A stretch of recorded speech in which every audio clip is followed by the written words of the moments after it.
presented by Yahoo Daily Fantasy Sports. Chris Rando, Manny Laura. Manny, you're a little sick, man. How you feeling, bud? Welcome to week 17. Yeah, it feels like it's been lingering around forever. So if my voice sounds kind of raspy, I tried to record something this morning and I sounded awful. I hate like kind of when you sound sick and then you replay your recording. It's like, dude, I sound like that. It's one of those days, man. But I'm here. I feel fine. 17's right around the corner. We got some backups to talk about, baby. Yeah, man. I mean, this is the final week. And just like you said, backups, hashtag preseason. Yeah. I mean, this is going to be the week of the unknown. I mean, is it not? Yep, pretty much. I think when guys like RG3 are starting and some guys are sitting, guys have full workload that maybe we're not used to, like just a bunch of moving pieces that we have to try to decipher. And this is a normal week like every other week, man. There's there's a ton of money out there. So it's not like we can, take a week off or whatever. This is a full-fledged DFS week. So if the money's out there, we'll be playing. Yeah, tons of great tournaments. Don't forget, one more time. I mean, I don't know if this is going to be the final week where you can sign up, but our lovely sponsor, Yahoo, they're still doing the sign up. If you go ahead and sign up, if you haven't done so yet, you get $30 in Yahoo Sports Rewards points. And they have a lot of great tournaments out there. They have a lot of great NBA tournaments every night. NFL this week, 15,000 to first, 17,000 entries, $10 buy-in. So if you haven't gone to Yahoo yet and you're looking to do so, that will give you 3 entries into that NFL baller tournament. So don't forget our wonderful sponsor, Yahoo Daily Fantasy Sports. Use the promo code AWESEMO. That's AWESEMO. Week 17, man. Looking at these ownership projections that got updated last night, pretty notable names at the top, Manny. And what we'll do first is we'll just go and see what we got in DraftKings and FanDuel as far as the top guys right now, where the field is at, see if you're on them, see if you're not on them, and what kind of strategies we can apply with them. But Alvin Kamara comes in at first, 26.6%, 7,800 on DraftKings. Finally found the end zone last week against Tennessee twice after a long drought. But, this is a great matchup. This is a must win for them, depending upon how the seeding is going to turn out for the playoffs. We know how horrible Carolina's rush D is. Do you feel a little bit more confident in Alvin Kamara this week after what you saw last week? Yeah, for sure. And it's I didn't really see anything different apart from he actually did well, right, with his touches. Still saw, I believe it was 17 touches. He had an extra target in the passing game, but wasn't able to come up with it. So for me, it's one of those things to where it was always right around that 18 to 20 touch mark for Alvin Kamara. He just hadn't done anything. And as long as the touches were there, I was content still playing with him, And 14 carries for 5 and 5 catches the week before, 13 carries and 4 catches the week before. Like the touches were never an issue for him. So to kind of see him hover around the 7 and 12 fantasy point range, it wasn't, to me, it wasn't really outliers. It was just, that's probably the low end of his projection range, And for me, if he was going to still continue to be, right around that price tag and still have closer to 20 touches, 20 Alvin Kamara touches are worth a lot, in my opinion. So I'm right there this week. If he sees somewhere close to 20 touches, which he should, and the matchup and what they're playing for, yeah, I'm right there, man. I don't mind that it's on the road. I think it's totally fine. Carolina hasn't been playing well. I think Alvin Kamara has another pretty good week. Last week, he 6 touches in the red zone. The week before that, 3. The week before that, 4. So, not only is he getting those standard 17 and 19 touch range, but he's getting touches in the red zone, which is what we need, especially if you're looking for him on FanDuel, because he is the highest projected own on FanDuel as well. So where touchdowns really matter more as compared to DraftKings. So I don't mind it. I think the way that they've utilized him as of late, Murray hasn't seen the field as much. Before, it was kind of off and on, but I don't know if that was because of a lingering injury for Kamara. Right. But I definitely feel a lot more confident in him now as compared to maybe earlier in the season.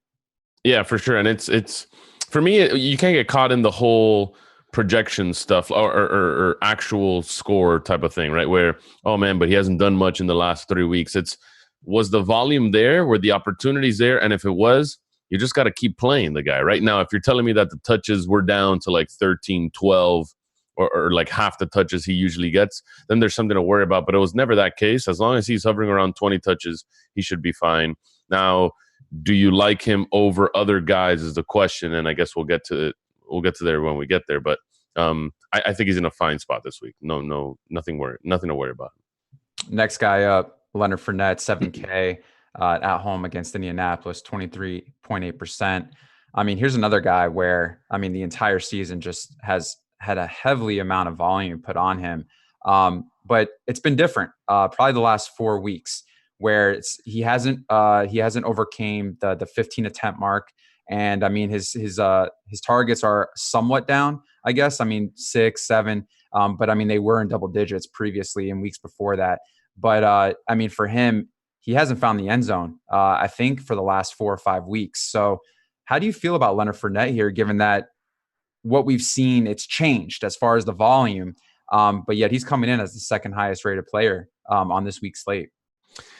Yeah, interesting, because he does have that questionable tag, right? And he did not practice on Thursday, so kind of worrisome to see if he plays or not, right? I think if he does play, is he limited by any stretch? And I don't know, kind of the workload we've seen him get. I get it, 6 to 7 touches the last 3 weeks, but it's still 6 to 7 targets the last 3 weeks, but it's 6 to 7 targets that are meaningful, because this team falls behind pretty much every single game, no matter who they play. And when they're falling behind, he doesn't really get phased out.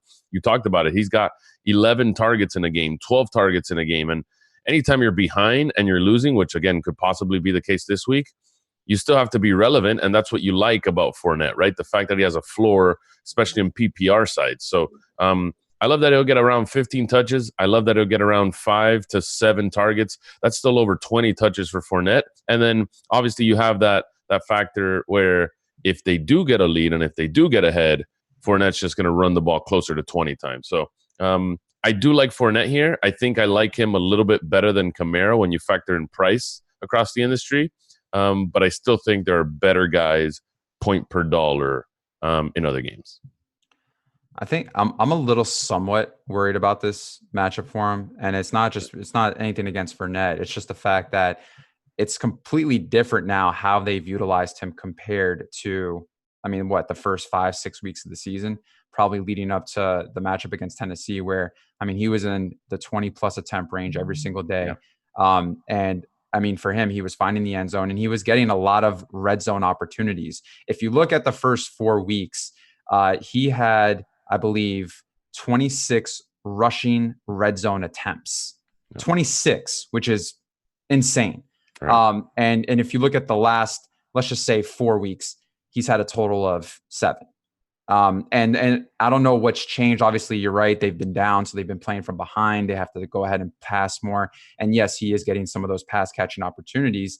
But is he as valuable as, let's say, other guys maybe in his price range? Like if you look at him compared to maybe like a Zeke who's up next, obviously I think I would probably go Zeke there. But outside of that, do you feel as if that maybe there are better opportunities that you can pay down at, like maybe like a Le'Veon Bell at 5,800 or a Todd Gurley at 66, that maybe probably present a little bit more upside considering that he is the second highest player owned? That's just kind of what I'm looking at. Yeah, for sure. And that's kind of what I meant by point per dollar, right? I think Zeke might be better point per dollar. I like him a ton. Faces Washington. You love that matchup for him. Le'Veon Bell, you talked about him at 5'8". Are the 25 plus touches that he's getting the last 2 weeks, is that enough to make you play him at his price tag, sub 6K? You could even throw in Sonny Michel, who's sub 5K and gets Miami and is coming off 220 something 20 plus touch games. I think there are some very, very good spots this week where you really don't have to pay a premium for any of these guys.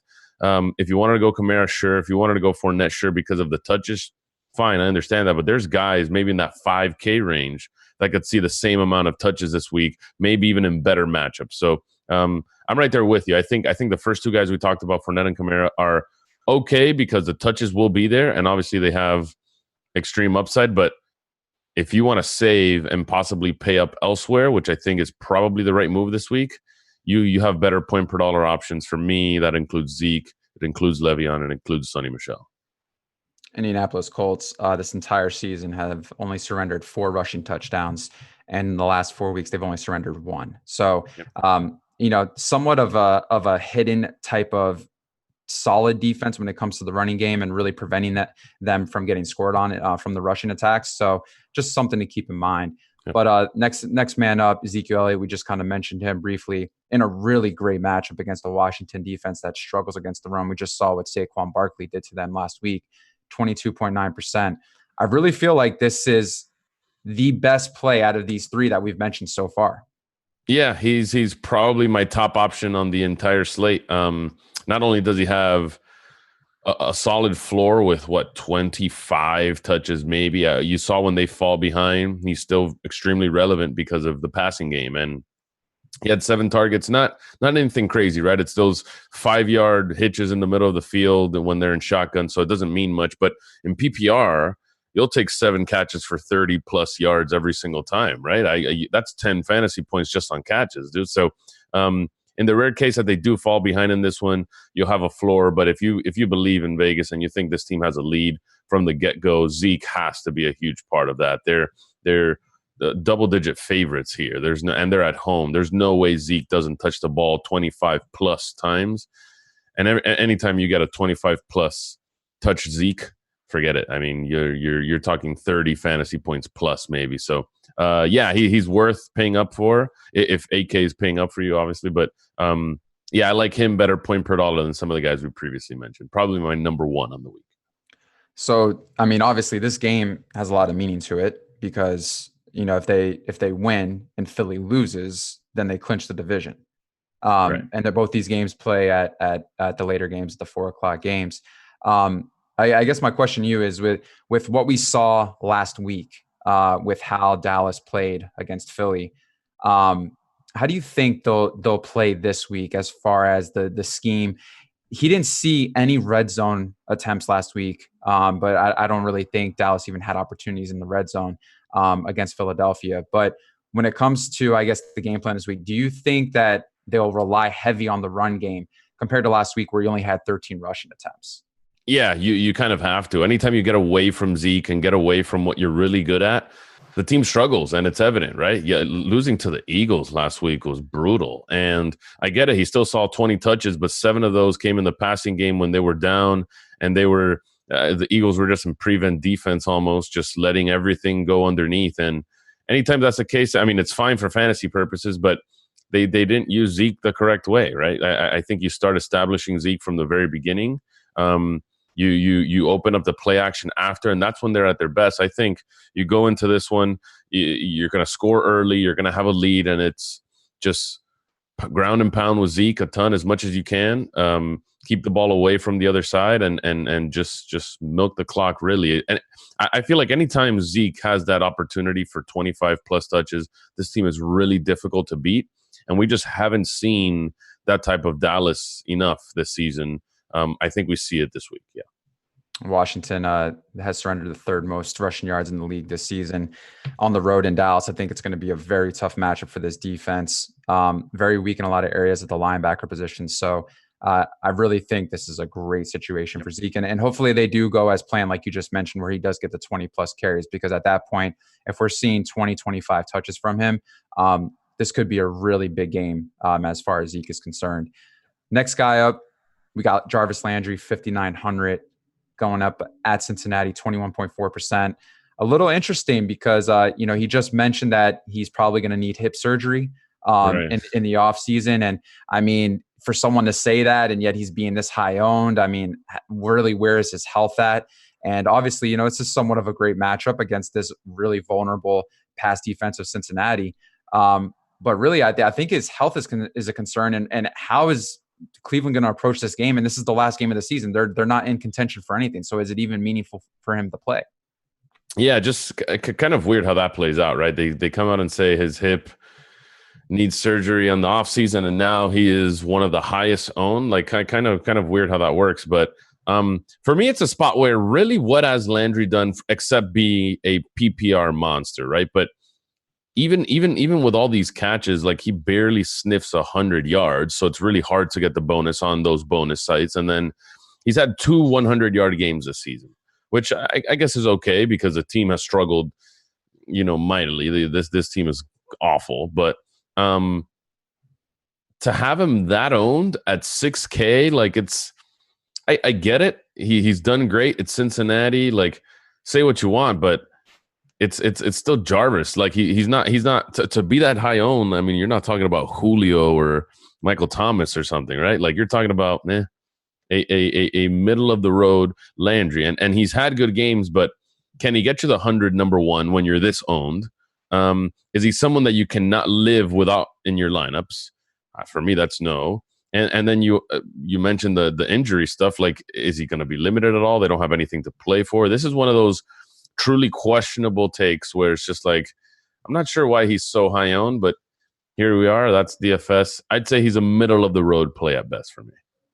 I mean, let's look at real quick kind of who's in that zone that he's in. Sure. You got Thielen, Hilton, John Brown, Keenan Allen. I mean, if you really want to mention DJ Shark, which I think is someone that we'll have to talk about here shortly. But and then you have Odell and Michael Gallup, all in that range. And I think what you mentioned was pretty right. You're getting someone that's so high owned, has barely clipped the 100-yard mark aside from 2 games this entire season. It hasn't found the red zone for the last 4 or 5 weeks. And outside of that, though, yes, he's a PPR monster. Yes, he does get a good amount of targets, but it's not anything optimal that would make you want to consider having so much shares of him. Yeah. And anytime you have all those guys around him, sorry. Anytime you have all those guys around him that have equal or higher upside, it makes it that much of an easier fade, right? Like when you have guys like Thielen, John Brown, and T.Y., McLaurin, all these guys right next to you, it makes it really hard for you to eat a 20+% chalk receiver when there's so many guys right around him. So I agree with you. Is he has he clipped 1,000 yards yet for the season? I'm pretty sure he okay. He has 931 yards. So we're gonna do that where we read into all these narratives. No. What I'm saying is that, I mean, obviously incentives on contracts. Sure. I get it. So I mean, I get it. Just trying to figure out why he's playing. Like if you are injured and you have something wrong with your hip and you need surgery and there's really nothing to play for, that's the only thing I could imagine is that he's playing for something as far as a contract purpose. Yeah, fair enough. So just had to look into it a little bit more. But OJ Howard, 4,300, last got around at the top 5, 19.9%. At home against Atlanta. I'm just curious as to why all these other Tampa Bay guys aren't up here for this matchup. But I mean, OJ Howard here. How do you feel about this passing game with both big guys out now for Tampa Bay? Yeah, I mean, we saw it last week, right? Where he was popping into some of the models. I saw some projection sites really like Howard, and it's like, well, he hasn't done much this season. But of course, you can't just say, "What have you done for me lately? What have you done for me throughout the season?" It's who's out, who's projected to see snaps, and can you make something of those snaps? I'm so torn on OJ Howard because I don't know how good he actually is. That's my problem, right? Like he was barely used in the beginning of the season. The middle of the season, it's been a bunch of pedestrian games, and then his best games are just like 4 or 5 catches for 60, 70 yards. That's his best. And then for me, I feel like just watching him, I know he can do better. I know he can score. I know he can have a 100-yard game, but does he even get enough looks? I guess the last two weeks he has. So he's right there for me. I think he's a fine play, especially at that price. And if you look at the tight end pool the rest of the week, like or the rest of the games, like there's nothing I really like at all. There's nothing I like at all. Like Ertz, I don't even think he goes. Does he go? I don't know if he plays. He didn't practice. I know it's a huge game for them, but to me, it's one of those things where, damn, OJ Howard might be the best value, but it's OJ Howard. Like this is not someone I'm excited to play. I think you mentioned it great. It's the tight end position. I think, with this position outside of defense, it's sometimes the most volatile. And I mean, there's a lot of these cheap guys where I'm sure a lot of people are going to plug and play.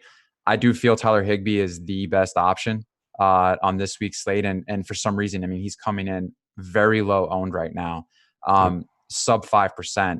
And I mean, he's only 5,600. So, I mean, I don't mind it. But I mean, obviously, if you're looking to pay cheap there, I get it. But I think, for him, I don't think I'll be so heavy on him. I think I'll sprinkle him in. But it's like you said, we don't really know how good he is.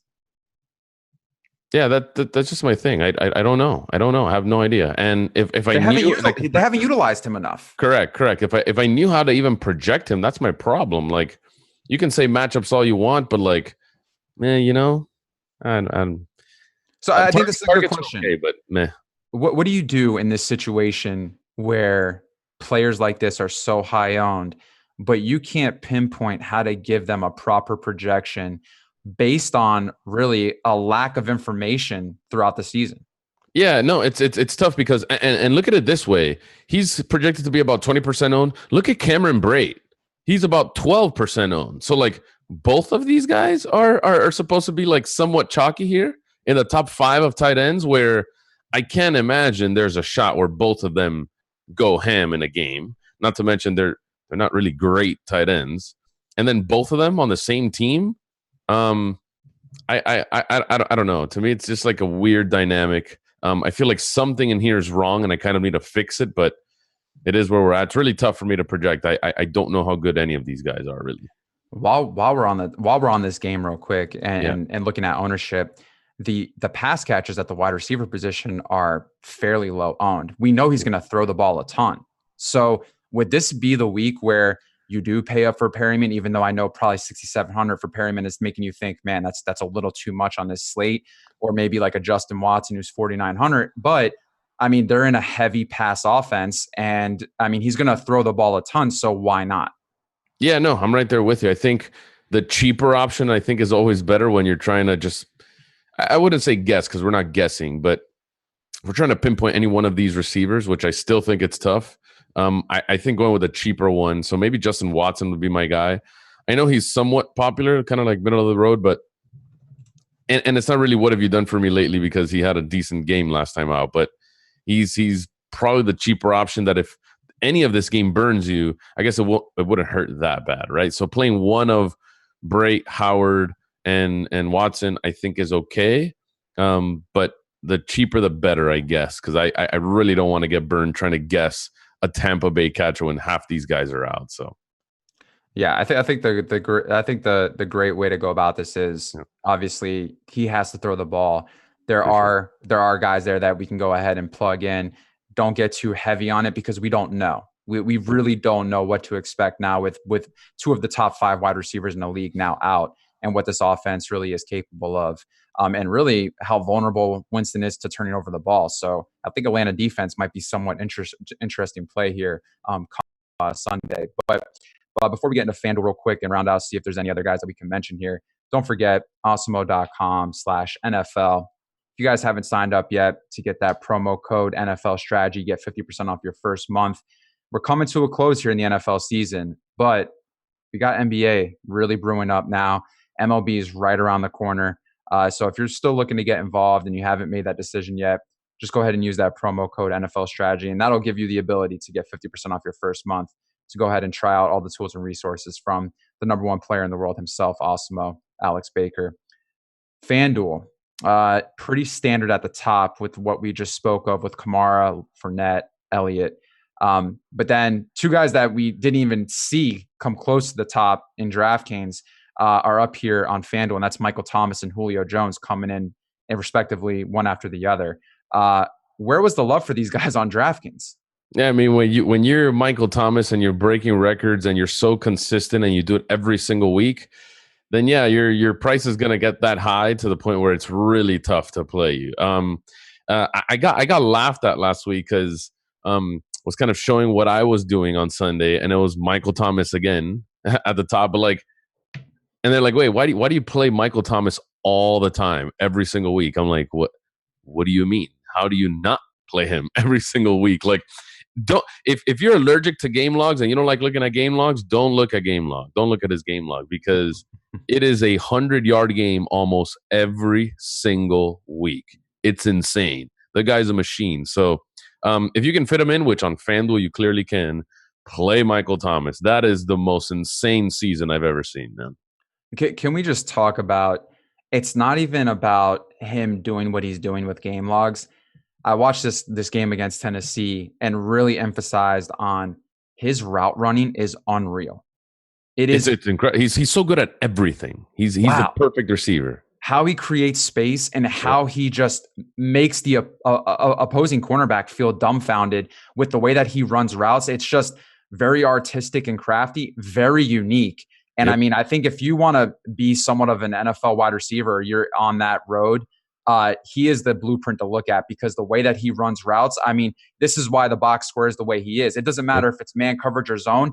He knows how to navigate and get open regardless of what you throw at him. Yeah, he has probably the best hands in the league too. I think that helps too. And then when you have a Hall of Fame quarterback that knows how good you are and he gets you the ball every single game, when you have, I don't know, when your targets per game looks something like 17, 12, 15. I mean, brother, that's probably why I play Michael Thomas so much. I mean, it's one of those things where we were playing CMC every week. No one said anything. But why can't I play Michael Thomas every week? Same thing. I think he is the CMC of wide receivers. That's all he is. So going back real quick, 11.6% projected on DraftKings. Wouldn't this be the week to load up on him and be over the field considering how low he is and how much upside he does present? Yeah, for sure. I mean, I do it every single week, so I'm just going to do it one more week, right? I have to get one less position correct.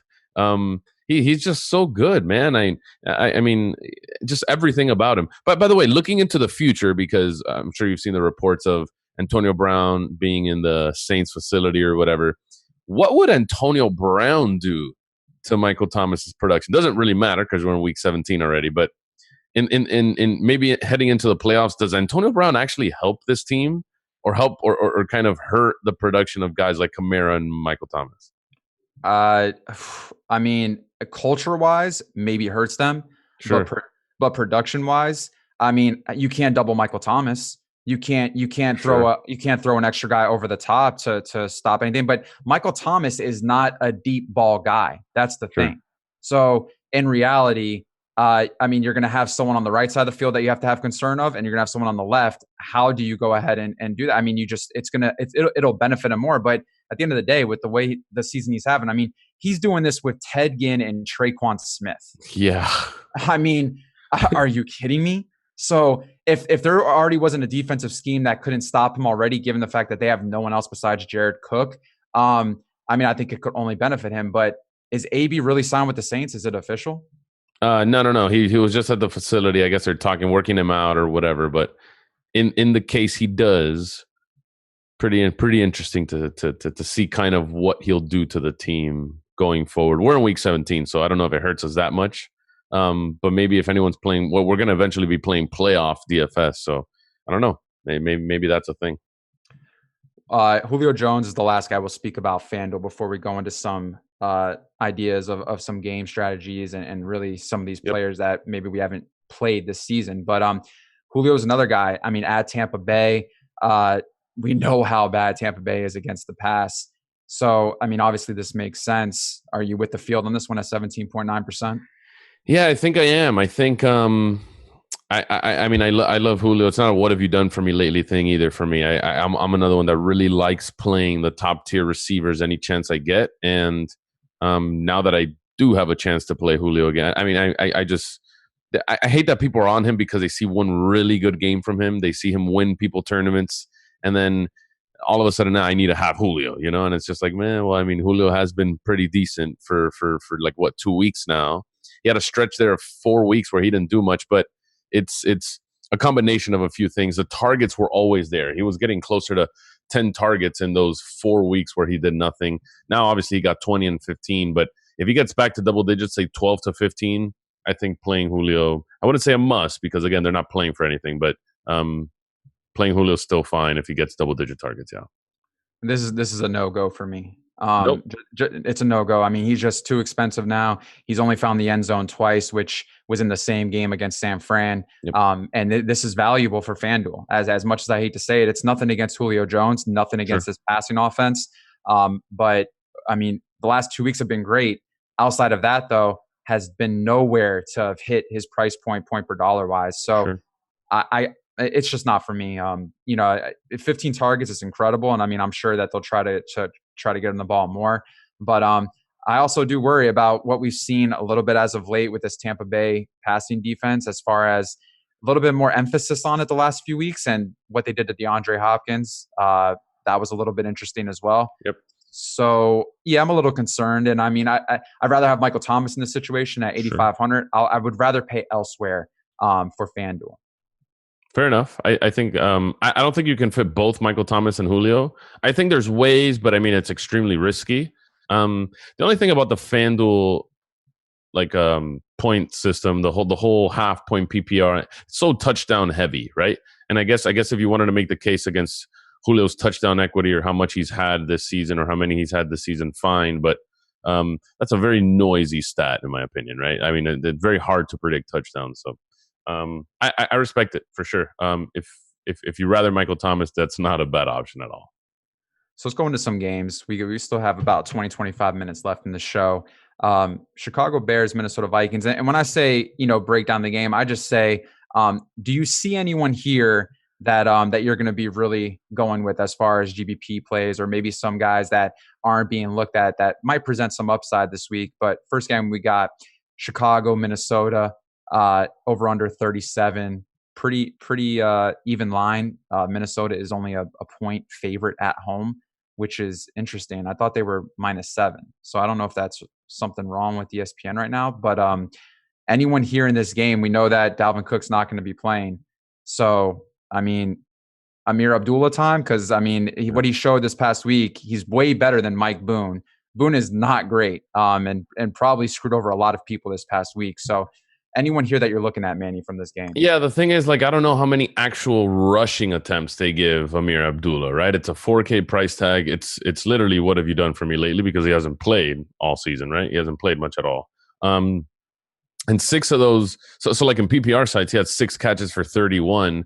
There's 9.1 out of your 11.8 fantasy points. You know what I mean? And anytime you have to rely on just catches only or just rushes only, you become kind of iffy for me. So I'm not really going there. It's a situation I think you have to monitor, right? And it's a situation that maybe could have offered some value.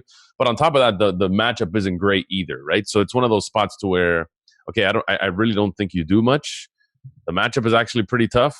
And I'm not sure I want to. It's even for me. It's even waste that 4K-ish price tag, 4K-ish in salary. I'm just not. I don't think I'm there. Yeah, I mean, outside of that, of maybe a potential value play in Amir Abdullah, which we don't really know really how much upside he has. This game's pretty ugly. Yep. 37 over under, and I'm not trying to focus on the over under, but I mean, really, where are you going to go in this game? Without Dalvin Cook, I feel like it's really difficult for this offense to move the ball. I think we saw that this past week against Green Bay. And Chicago's somewhat of a solid defense. They're giving them respect here. Outside of that, though, maybe Allen Robinson from the passing game from Chicago would be the only thing I could potentially trust in GBP plays as far as like a little sprinkle here and there. But outside of that, man, this game is just really ugly. Yeah, no, terrible. I agree with Vegas. Not many points to be had here. Not many players that offer quote-unquote value for me.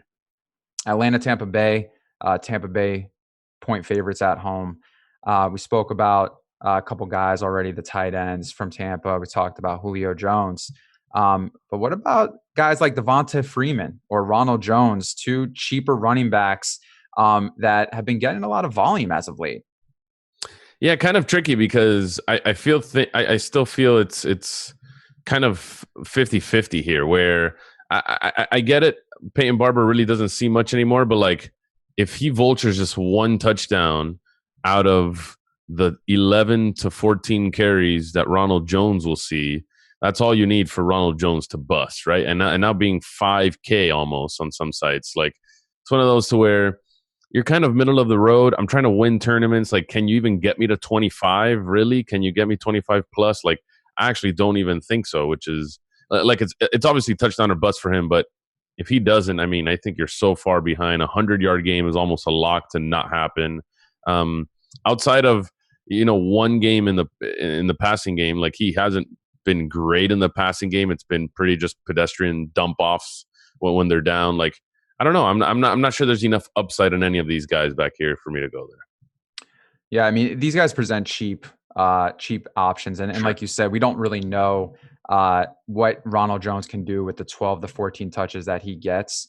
And if Barber does steal a touchdown from him, I get it. It hurts him completely, especially if you're looking to roster him on FanDuel. So it's somewhat touchdown dependent if you're getting that small amount of volume. But I mean, he has 4,900 on DraftKings. Sure. And I mean, this game, do you think this game has any shootout potential whatsoever?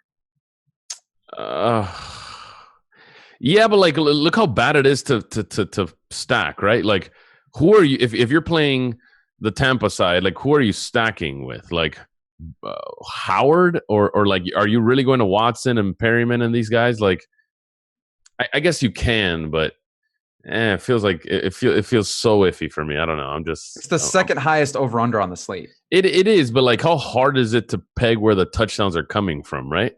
Like, both these teams have nothing to play for.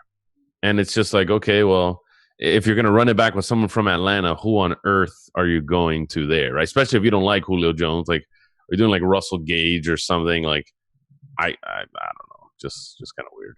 Any love for Freeman with what we've seen the last few weeks with how he's being utilized way more in the offense?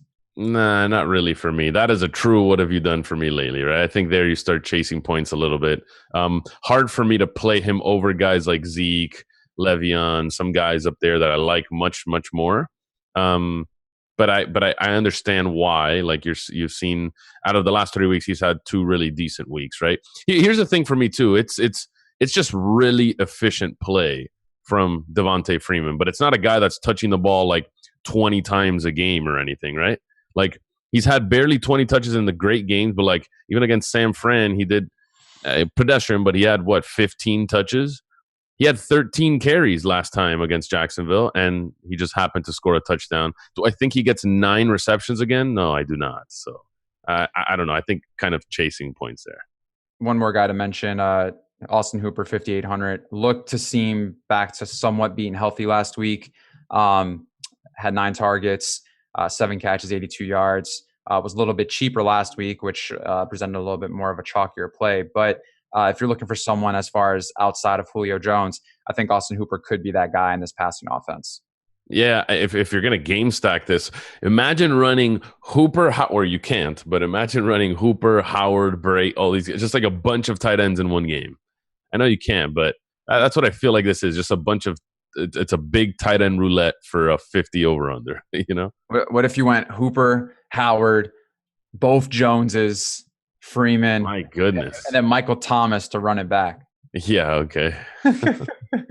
Hey, I'm just saying, I mean, there's been a lot of controversy on some winning lineups lately. So I guess there's no more rules when it comes to how to win $1 million. Oh, yeah, right? Yeah. Forget it. Throw rules out the window, man. Forget it, bro. Miami, New England, big favorites here for New England at home against Miami. I'm just going to say it, man. Like, can we roster Tom Brady this week? I mean, this is such a great matchup. Miami's defense is so bad against the pass. Yeah, they're bad against everything, really. And it's kind of weird because every time we get to Miami, it's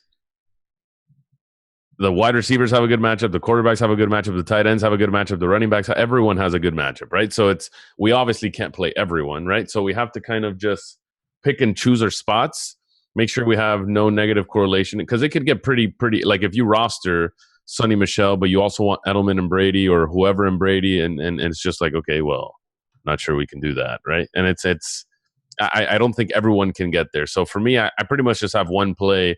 We've seen Sonny Michel, believe it or not, touch the ball 20 times in back-to-back games. And if you're giving me 20 touches against Miami in a game you are favored by multiple scores, come on. I mean, I how get do you it. not roster him? That's where I was going to say. It's because people see, he doesn't have a 100-yard game. He hasn't been good this season. He's been pretty mediocre. But Miami at home, you're sub 5K, 20 touches maybe. I get it, the whole Rex Burkhead thing, but I don't know. They clearly still want to use him. They're clearly using him for 20 carries a game. I think if they're winning this game, which they should be, he's going to be relevant, especially at that price tag. Yeah, I mean, if he is on the field, he essentially is going to touch the ball because, 31 snaps, he touched the ball 23 times. Yep. Last game. And then the game before that, 27 snaps, he touched the ball 21 times. So if you see Sonny Michel on the field, it's more than likely, 85% of the time he's going to touch the ball. Yep. But if he's getting 20 plus touches with a couple of pass catching opportunities at 4,900 against a horrible defense, how do you not go there at least in GBP format? Yeah, no, I'm right there with you. I think finally we can get a Sonny Michel game. It should have been last game. Remember, he got subbed out at the goal line for Rex Burkhead, but 96 yards and 89 yards in back-to-back games. That's really close to his 100. He probably hits that this week. He's sub 5% on both DraftKings and That's FanDuel. crazy. So, That's well, I mean, it might change, but I will say this is that is an area that maybe should be considered as far as GBP format. I think, I think that's a really good play given the fact that he's getting that many touches. I'm right there with you. Anyone else from this game, any Devontae Parker love, any love from this passing offense from the Dolphins, even though I hate saying it, but I mean, my God, they've been pretty good as far as passing the ball the last few weeks. Yeah, no, they've been great, but this is the hardest team to pass on. It's virtually impossible, I'd say. I've never projected Fitzpatrick this low this season, and he's down there in the unplayable territory. Same thing for Devontae Parker, which I've been just bumping up every single week. He is probably an unplayable territory for me again this week too. And yeah, it's pretty much no Miami, no one really, period, outside of Sonny Michel. So I have no one. Next game up, Packers Detroit over under 43. Packers 12.5 point favorites on the road. This is the guy that I wanted to speak of outside of Julio Jones was Davante Adams, who I feel is in a really good spot here. Just has been really unstoppable when the ball is thrown his way. When I look at this matchup, though, and I look at kind of this spread, is it okay to go with this passing game, given the fact that maybe if they're up a little bit, they really could just run the ball a lot and get out of Detroit and be done with the game? Sure, I guess, right? It's one of those things to where you see the Packers as huge favorites on the road, and it's like, okay, what the heck is happening? But like, it's Detroit has been so bad for weeks now, to the point where, man, even Galladay and these guys just like have nothing. Like, you know me, I love stacking, I love bringing it back, I love having game stacks, and it's anytime I get to these games like this where it's really one sided. It's just like, where do I even bring this back? Where does it even stay a close game? Where do these guys get the upside from? And I see nothing, man. We're talking guys like Devontae Adams, probably 8K on most sites. It's just kind of expensive to play if you wanted to stack him with Rodgers. And then what do you do with the other side to keep it close and keep them passing the whole game? Like, I don't know. Do you even go to Aaron Jones? Like, so many question marks where if you don't pinpoint the right play, for me, this isn't really a stack at all. Like, I'm not stacking this game. So just a really tough spot in general for me, I think. I think that the passing game with Adams is okay. I mean, I don't know if I would run Rodgers with him, but I do feel based on, I mean, he's seen double-digit targets 6 out of the last 7 weeks. He's found the end zone quite a few times. And I mean, for DraftKings, I mean, this is what you need out of that type of wide receiver. He is 8,400 on FanDuel, so I would probably consider that to some extent. But I mean, there's not much ownership on him right now. He's just a little bit creeping over 10%.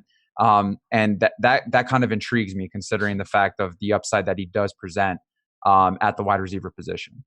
Yeah, sure. I think if in Rodgers' case, I think it's like, what do you really get at him? I'm projecting him somewhere in the 275 to 285 mark as far as yards, maybe 2 scores.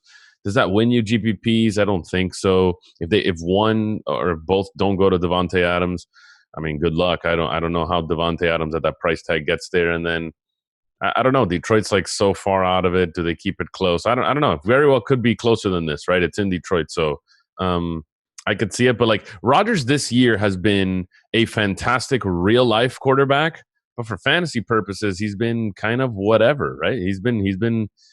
He hovers like around 12 fantasy points most weeks. And no, I'm not lying or exaggerating. It's 9 fantasy points, 12, 14, 10, 10, 12, like just a bunch of pedestrian games. So I think you get another game manager game. I think if the running game is going, you're just going to run pretty much the whole game. And like you said, just get out of there with a win and head into the playoffs.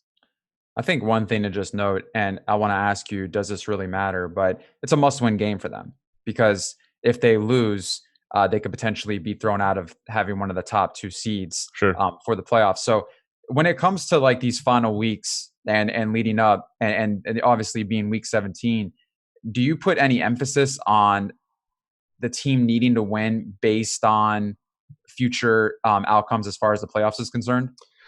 So for me, I try my hardest to get away from all those narratives, and because we've been playing forever, it's like like when you try to project a blowout, you always project it wrong. Like it never happens. Like the other day, 2 days ago or whatever, I'm pretty sure we all thought Houston was just going to derail the Golden State Warriors, and it just did not happen, and they lost. I mean, like it's really tough to say, oh, they need to play, so they're going to play for. Like, I don't know. If they're in the game, I'm projecting them like if it was week 10 and they're playing their normal allotment of snaps, they're winning the game like they try to do every single week. And I don't get caught into it. I think when you get caught into those things, you start making mistakes, you start assuming, and it's just, you look back and it's like, all right, what the heck did I just do? Trying to play a guy going for his 1,000 yard, going for his 1,200 yard, they're going for a win. They don't care. They don't. It's like, you start making judgments based off feel, and I hate doing that in DFS sometimes. So if they're in, I'm playing them normally. Yeah, I think I just meant from a perspective of they're going to be on the field. Correct. If they're on the field, I'll project them normally. If they're not, like, do you think they get benched somewhere? Correct. Correct. I mean, if they're starting, I'm not going to project they're going to get benched either, because I'm probably going to fail doing that too. You know what I mean? Like, oh, they don't have anything to play for. Maybe halfway through the third, they sit them. Like, what if they don't sit them? And then I'm here trying to assume. Yeah, no, I hate getting into those types of situations. Let's look at some because we don't have that much time to go through every single game. But would love to just kind of go through position by position real quick and see kind of where your mindset is on the value plays or the plays that maybe people haven't thought of yet because they've never heard of these players throughout the course of the season. But we'll start at quarterback and really just any type of value plays that you have this week drawn up. So I saw chat talking about the RG3 play. Is RG3 Lamar Jackson? Not even close. So how anyone's going to project this even anywhere remotely close? Buffoons. That's impossible. You're talking about the MVP. Oh, his backup is like MVP Junior. It's like, no, dude, that doesn't work like that. Is he viable? I'm not sure. I don't think so. I think you're going elsewhere. Not to mention, you don't have guys you love pairing with him anyway. Like. No, so I'm just not there. Maybe if you want to look at that running game, sure. But as far as quarterback, I'm kind of sticking with the top guys, man. I don't have anyone, down there that I think is okay. If you wanted to go to Baker, I think you could do a lot worse, right? Maybe end the season on a good note. You have a really easy matchup. You haven't been relevant all season. Maybe just take a game on the road, make a statement win, and get ready for next season would be my guess. So maybe Baker, but that's as far as I'll go. Yeah, I mean, it's a difficult matchup for RG3.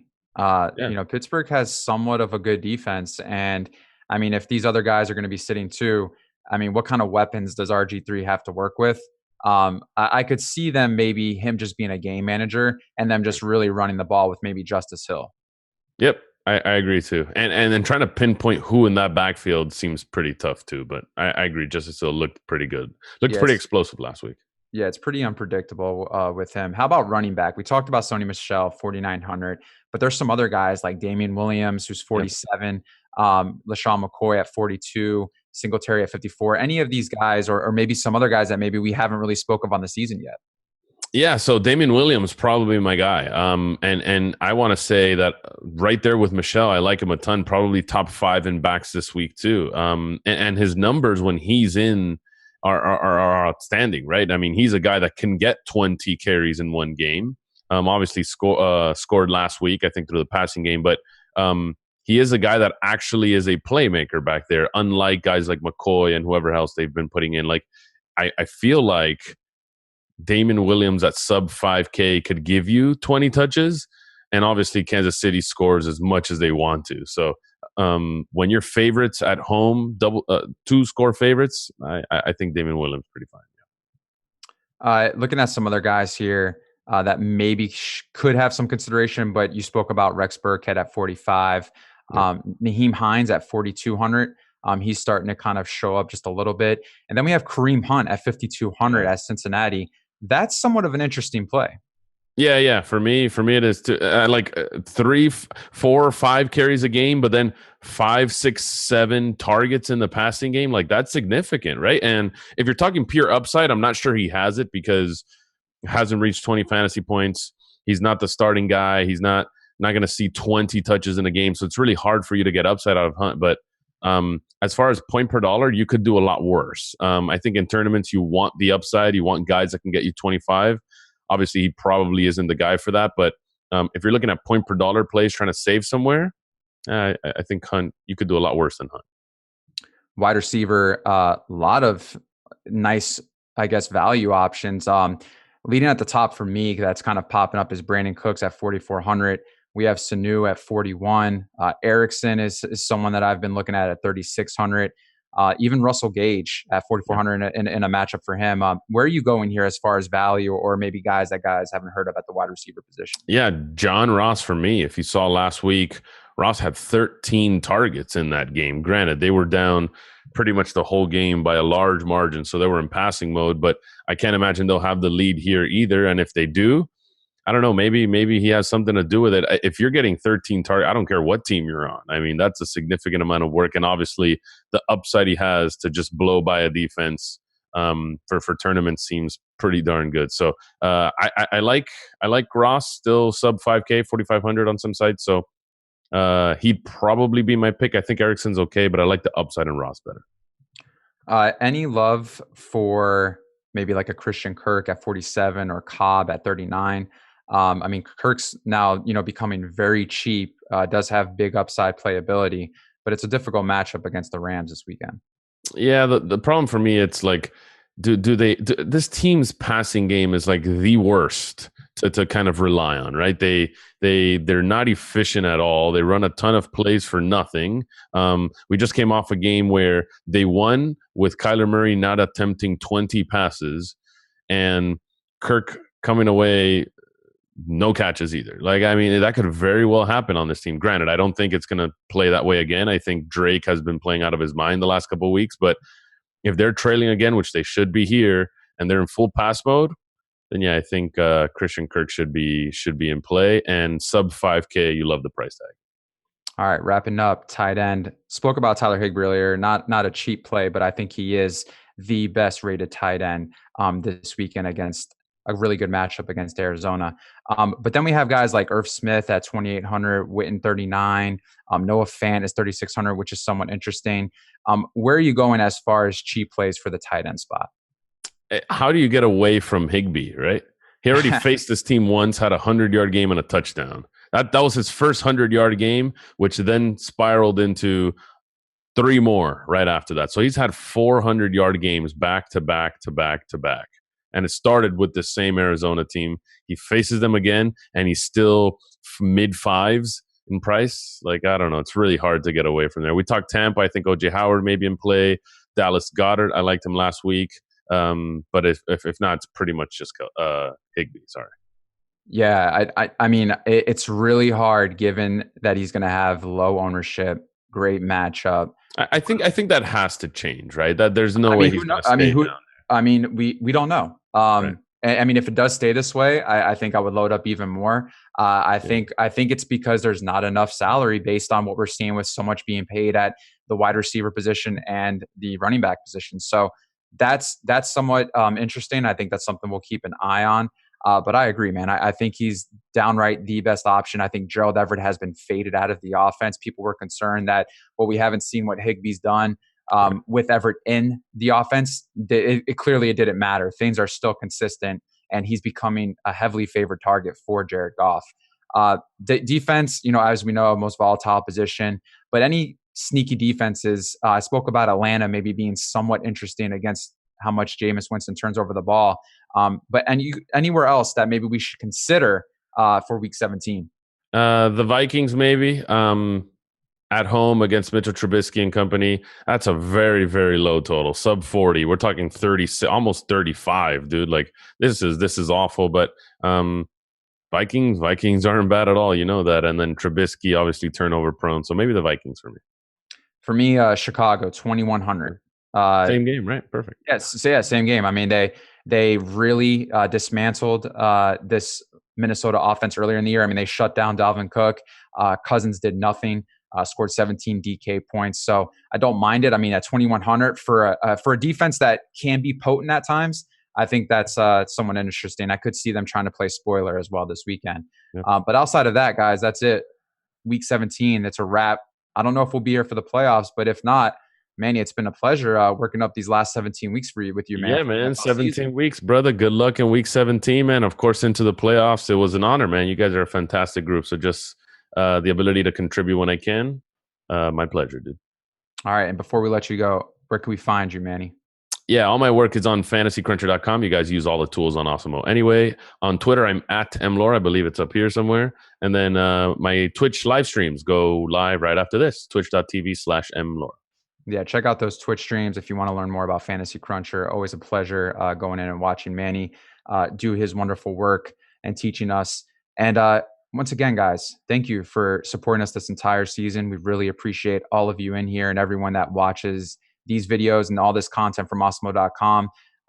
If you can, please like, subscribe, so you can continue to support us. So that way next season, we'll be able to come with even more content and just continue to produce great content every single day for all of you. We really appreciate it. Thank you once again. Good luck this weekend. Have a great weekend. See you guys later.